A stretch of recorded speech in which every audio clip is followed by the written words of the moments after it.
Welcome back to Down the Road. I'm Tyler Axness filling in. Joel Heitkamp going to be back with you on Monday, and I'll get to my commentary about a judge's decision out in Watford City a little bit later on, so stick around for that. But just the other day, right here in Fargo where I'm sitting, there was a decision about a Fargo School Board recall. The reason why I want to bring this to you as a statewide audience is because you've been hearing a lot about recalls lately. And what happened in Fargo is a lesson that could certainly be learned from a lot of people that are considering undertaking such an effort. Here to talk about the effort itself is Dustin Gawrylow. He's a friend of mine, a friend of the show here. He is with the North Dakota Watchdog Network and is somebody who has been very active in petitioning in North Dakota. He knows the ins and outs, and quite frankly, he's been able to dive in since the decision from the school board saying, no, you don't have the valid signatures to make this go forward. I'm curious what he learned over the last 24 hours, and he joins us right now on Down the Road. Dustin, been a busy day and a half for you, I have no doubt, but welcome back to Down the Road. Yeah, sure thing. So the Fargo School Board, they needed a little over 4,100 signatures per individual that they were trying to recall, and there was 4 of them. They handed in the signatures, said, yep, we got them, and that was quite a few weeks ago. And just yesterday, I believe it was Thursday, if not Wednesday of this week, the school board said, look, we've gone through the petitions. You don't have the numbers. You don't have the valid signatures. Tell me what happened. Well, first off, I'd like to say I'm not involved in the recall itself. I did not play any role in this until Joel Heitkamp called me Wednesday night and said that he wanted me to dig into it a little bit. And when I dig into something, I get out the shovel and the backhoe at the same time. What happened was they submitted signatures. And every petitioning process and organization that starts out and doesn't have any background in it, when you've got people that don't know how it works, it is very difficult. It's not as straightforward as a lot of people would like to think. And you learn the hard way about how these things work. And, they got rejected by the school board. And under state law, there's it's a little weird. The school district business manager is in charge of verifying the signatures and then saying whether the petition was good or bad. A lot of us have always thought that is not a good way to do it, that if you're at a school level, that the county auditor should be involved because they're a little bit disconnected from the situation and a little bit more unbiased.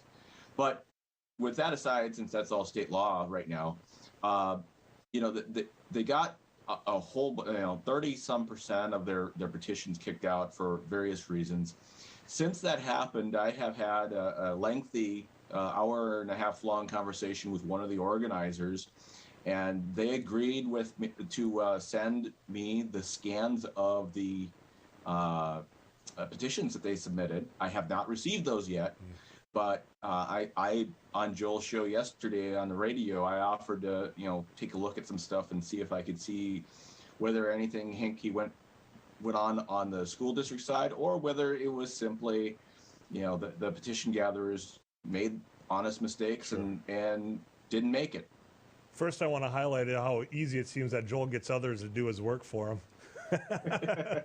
All about that, don't you? I'm sitting in for him right now on Down the Road. But that's the main question. When you see 30% of the signatures thrown out invalid, and I got to tell you, being out here, I'm a Fargo resident, but I live in the West Fargo School District. The boundary lines are quite confusing. And when I was watching during the fair out here, and to their credit, they're out there working. They were asking people to sign on. But in the back of my mind, I'm watching as people are coming to a county fair, the Red River Valley Fair, which is a very large event here, and you're gathering signatures. I just had that inkling that I don't know that this is going to be to their favor when you have people coming from all over the countryside for this.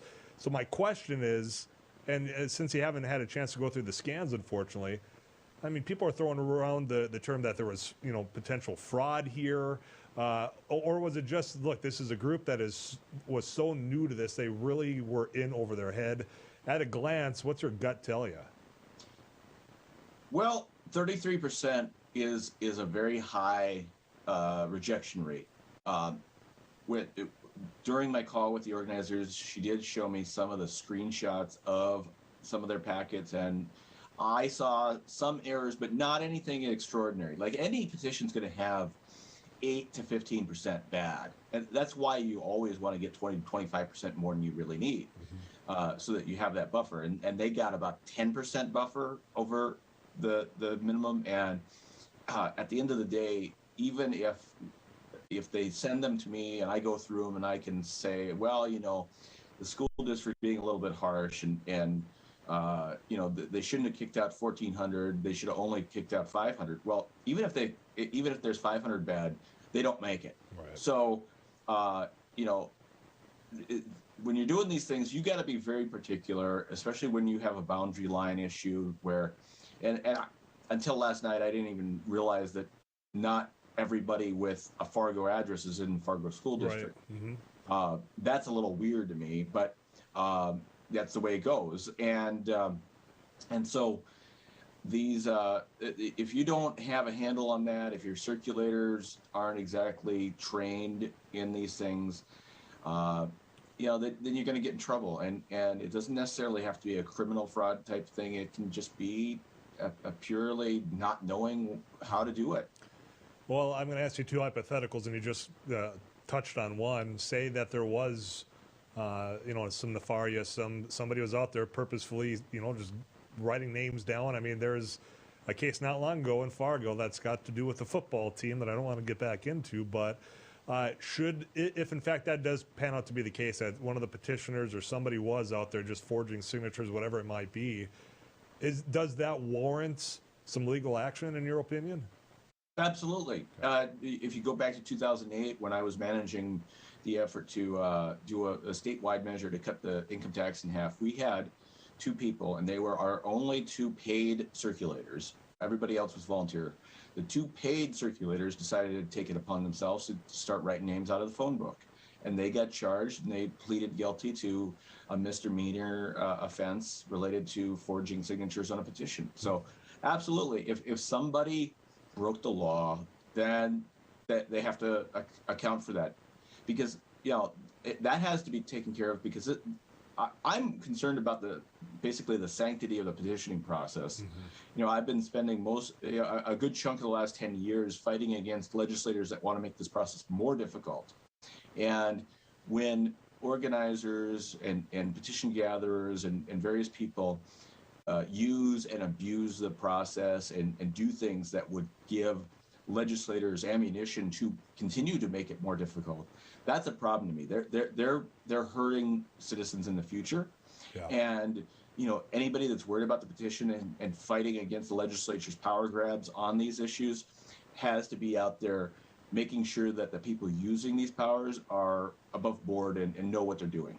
It's as though you knew exactly where I was going with this. I said I was going to ask two hypotheticals. The next one is you got a special session coming up. You got a regular session following the next election. And just as well as I do, they're always itching to change and make it more difficult to get these initiated measures changed. Now you got a recall.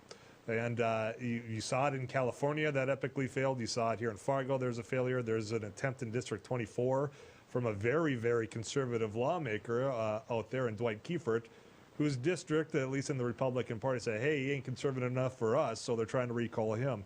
At what point does this abuse of recall start getting lawmakers to say, look, we got to change something? And I don't know that it's necessarily going to be for the better, but it's a fear I have. And when we have the opportunities like this, I begin to think maybe some of those questions are warranted.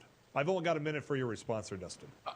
I would say that the recall is the hardest of all of the petitioning processes, because you've got to have 25% of the previous vote in signatures. That's the highest threshold of any petitioning process. So that's already very high. The key is to make sure that the system is valid. Let's make it so that there is more of in some ways it should be more not easier to do the petitioning, but easier to fulfill the regulations. And there should be more guidance for people that want to do this. No, I agree. I mean, education for the public to do this. I'm glad that this one was rejected, because I just didn't think that the recall was necessary. It would have cost a lot of money. But that's a whole other story that I can save for a different time. Dustin, I always appreciate your time, man. You take care.